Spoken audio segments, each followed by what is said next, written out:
আসসালামু আলাইকুম। সেজদায় থাকা অবস্থায় যদি ইমামের উজু ভেঙে যায় তাহলে ওই অবস্থায় ইমাম সালাত ছেড়ে দেবে? হ্যাঁ, অবশ্যই।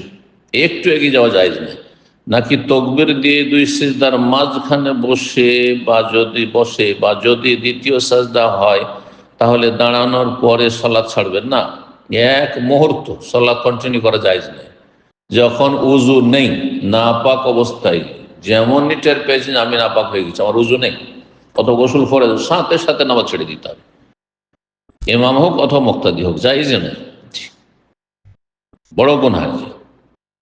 এটা যদি কেউ জায়েজ মনে করে তাহলে কুফরি, অনেক ওলামারা বলেছেন। যে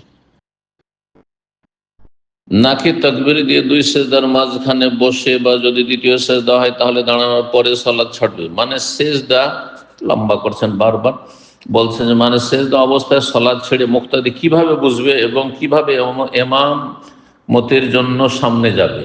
না না না, ওদেরকে বোঝানো যথেষ্ট নয় বা দরকার নেই, প্রয়োজন নেই। আপনি যখনই উজু নষ্ট হয়েছে আপনি ইমাম, তখন আপনি যে কোনো অবস্থায় সিজদায় থাকেন, সাথে সাথে ছেড়ে চলে যাবেন। একজনকে ইঙ্গিত করবেন যে সুবহানাল্লাহ বলে, তাহলে মানুষ বুঝে যাবেন কোনো একটা কিছু হয়েছে।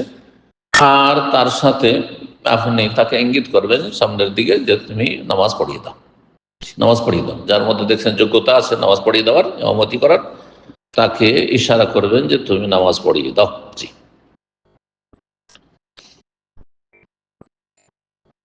তারপরে বলছেন, আর ইমাম যদি সালাত ছেড়ে দেয় তাহলে কি এটা ইমামের দায়িত্ব? হ্যাঁ, ইমামের দায়িত্ব মুক্তাদি থেকে একজনকে বেছে নেওয়া। হ্যাঁ, একজনকে ইঙ্গিত করবে, বেছে নেওয়া মানে একজনকে ইঙ্গিত করবে, জি, যে তুমি নামাজ পড়িয়ে দাও। 10 নম্বর সর্বশেষ প্রশ্ন বলছেন, আসসালামু আলাইকুম।